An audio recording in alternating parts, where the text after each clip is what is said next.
أعوذ بالله السميع العليم من الشيطان الرجيم بسم الله الرحمن الرحيم الصلاة والسلام على أشرف المرسلين سيدنا وحبيبنا محمد وعلى آله وصحبه أجمعين. Assalamu alaikum wa rahmatullahi ta'ala wa barakatuh. On se retrouve une nouvelle fois avec grand plaisir pour un nouvel épisode de notre série sur l'étude, la méditation des chapitres, des hadiths du chapitre de la foi du Sahih de l'imam al-Bukhari. Aujourd'hui, nous allons voir donc le hadith numéro 53. Donc c'est un hadith qui est rapporté par Abdullah bin Abbas, radiallahu anhuma, où il raconte donc une anecdote que le prophète sallallahu alayhi wa sallam a vécue vers la fin de sa vie, puisqu'une tribu qui est assez proche d'un point de vue de la lignée du prophète sallallahu alayhi wa sallam, qui va être donc, qui vont avoir donc un ancêtre en commun par rapport au prophète sallallahu alayhi wa sallam, qui va se convertir assez tardivement, et donc le prophète sallallahu alayhi wa sallam va leur donner quelques conseils, quelques recommandations à appliquer. Donc on va pas reprendre un peu toute l'histoire de ce hadith, on va se focaliser vraiment sur les recommandations que le prophète sallallahu alayhi wa sallam a données à cette tribu. Et on va se focaliser sur un conseil qu'on n'a pas encore vu et qu'on essaiera de voir justement comment on peut l'appliquer dans notre vie quotidienne, comment on peut le comprendre. Donc ce hadith, le prophète sallallahu alayhi wa sallam donc, va expliquer à cette tribu qui a 4 recommandations. La première recommandation, donc le prophète sallallahu alayhi wa sallam va dire, savez-vous ce que c'est que de croire en Dieu l'unique? Et donc les gens de cette tribu vont répondre que le prophète sallallahu alayhi wa sallam et son envoyé savent mieux, donc autrement dit, ils vont demander au prophète sallallahu alayhi wa sallam des explications. Et donc le prophète sallallahu alayhi wa sallam va détailler en leur disant, c'est d'attester qu'il n'y a de Dieu que Dieu, que Mohammed est son envoyé, d'accomplir la prière, s'acquitter de la zakat, jeûner le jeûne du mois de Ramadan et donner le 5e du butin. Donc bien évidemment les premières actions donc, que le prophète sallallahu alayhi wa sallam va citer pour détailler ce qu'est la foi, croire en un Dieu unique, on l'a déjà vu précédemment, vous pouvez le retrouver dans les anciens épisodes. Et puis là, on va se focaliser sur la dernière partie où le prophète sallallahu alayhi wa sallam va dire c'est donner le 5e du butin.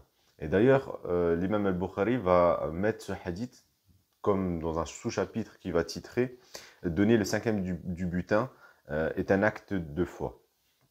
Alors, bien évidemment, le butin, c'est quelque chose qui est associé à la guerre. Bien évidemment, on n'est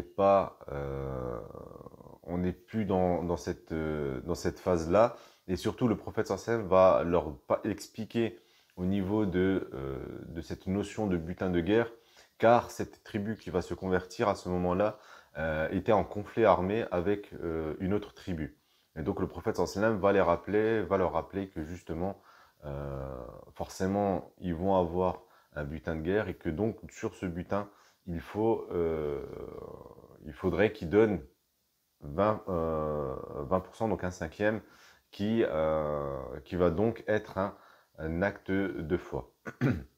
Alors, étant donné qu'on n'est pas forcément dans cette même configuration-là, on peut prendre en fait par analogie ce raisonnement comme étant en fait le fait de donner de l'argent que l'on va acquérir, des biens qu'on va acquérir. Autrement dit, là, le prophète sallallahu alayhi wa sallam nous incite à donner de notre argent pour concrétiser, justement, pour accentuer notre foi. Et cette action-là, du fait de donner de notre argent, constitue un acte de foi. Il est bon de rappeler toujours que tout l'argent que l'on possède, nous n'en sommes pas en réalité des vrais propriétaires. Nous sommes uniquement des dépositaires, donc Allah Azza wa Jal nous met à disposition de l'argent et nous devons le gérer. Donc forcément, pour montrer qu'au final, nous sommes reconnaissants vis-à-vis d'Allah Azza wa Jal, que nous n'oublions pas ce principe où au final, nous ne sommes pas propriétaires pleinement de cet argent, il est bon aussi à un moment donné d'avoir un recul, d'avoir des actions qui vont nous permettre de nous détacher de ce bien matériel. Et le meilleur moyen est de justement donner pour les personnes qui sont dans le besoin et donner de cet argent-là. Et il est important de citer que dans ce hadith, le prophète sallallahu alayhi wa sallam va dissocier la zakat du fait de donner le 5e. Car la zakat, en réalité, c'est le fait de donner de l'argent à des personnes dont ils ont un certain droit dessus. C'est-à-dire que déjà sur l'autre argent que l'on a, ces personnes-là ont en réalité déjà une part dessus et nous sommes là uniquement en tant que distributeurs. Nous avons cette fonction, cette obligation de distribuer cet argent à ses propriétaires, à ses ayants droit. Et donc, c'est à ce moment-là qu'intervient la zakat. Et donc, du coup, le surplus du 20%, c'est un moyen que le prophète sallallahu nous donne pour qu'on puisse au final se détacher, avoir encore plus de recul par rapport à nos biens, étant donné que l'argent, la richesse n'est pas une finalité, mais est simplement un moyen. Et pour pouvoir toujours garder cette idée et être convaincu et vivre avec cette conviction comme quoi l'argent, les biens ne sont pas une finalité, mais simplement un moyen, il nous faut quelques actions que l'on fasse justement en distribuant, en dépensant cet argent-là, en le donnant à des personnes qui en ont besoin. Ça va nous permettre à chaque fois de laver notre cœur, dont on avait vu dans la vidéo précédente, qui était le siège spirituel de la foi. Et donc forcément, lorsqu'on va nettoyer notre cœur du fait de se détacher de la richesse des biens matériels, ça va nous permettre automatiquement d'augmenter notre foi et donc de pouvoir plaire à Allah Azzawajal.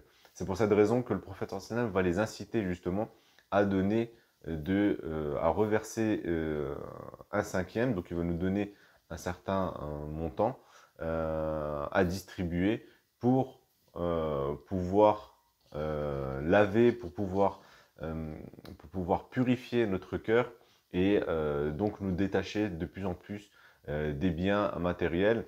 Alors les biens matériels, forcément, c'est quelque chose de nécessaire, mais une fois de plus, retenez-le bien, il ne faut pas que ce soit une finalité, mais simplement un moyen pour pouvoir œuvrer correctement sur terre et accomplir notre mission pour laquelle Allah Azzawajal nous a placés sur terre, qui est donc garder un certain équilibre, une certaine justice, une certaine équité, protéger les biens, l'environnement, tel que le prophète, tel que Allah Azzawajal a voulu en nous plaçant sur terre en tant que vicaire de la terre.